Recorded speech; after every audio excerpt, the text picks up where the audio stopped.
In the beginning of the story, Clint Barton is teaching his daughter archery on his farm while his wife prepares a picnic for them.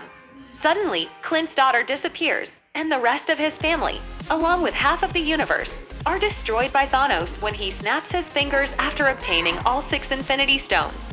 Nebula and Tony Stark are stranded in space after their defeat by Thanos on Titan, but they are rescued by Carol Danvers and reunited with Natasha Romanoff, Bruce Banner, Steve Rogers, Rocket, Thor, and James Rhodes.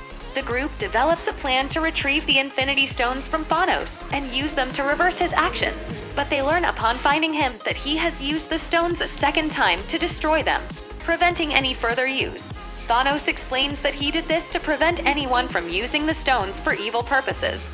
Thor becomes enraged and beheads Thanos, saying it's what he should have done in Wakanda. 5 years later, Scott Lang emerges from the quantum realm to find that his daughter Cassie is now a teenager, and that Hope Van Dyne, along with half of the population, has vanished in the snap. Rogers has been leading therapy sessions for survivors who are still struggling with the effects of the snap, while Romanoff is constantly monitoring Earth and the rest of the universe with the help of Rhodes, Danvers, Okoye, Rocket, and Nebula. Lang meets with Romanoff and Rogers and tells them that while 5 years have passed for them, only 5 hours have passed for him in the quantum realm, and that time operates differently there. The three go to Stark, who is now raising a child with pepper pots, and explain their theory that the quantum realm can be used to travel back in time and steal the Infinity Stones before Thanos has a chance to collect them.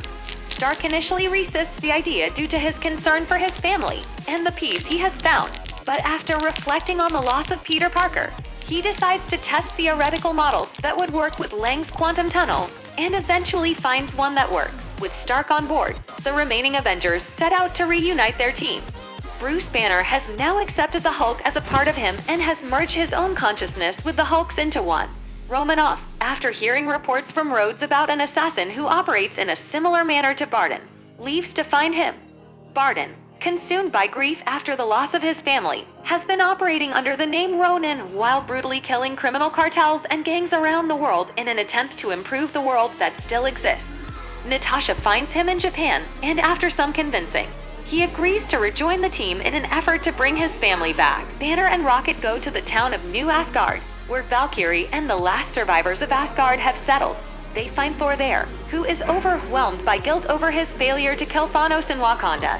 Thor has gained weight, his hair and beard are unkempt, and he spends his free time eating junk food, getting drunk, and playing Fortnite with his friends Korg and me. After some persuading from Rocket and Banner, Thor reluctantly agrees to return to the Avengers. After testing the quantum time machine on Barton, who confirms that it works, the Avengers reunite with a plan. Banner, Rogers, Lang, and Stark go back in time to 2012 to retrieve the time, mind, and space stones during the Battle of New York. Banner goes to the Sanctum Sanctorum, where the Ancient One tells him that taking the Time Stone from her timeline would prevent Stephen Strange's future efforts to stop Caecilius from destroying the laws.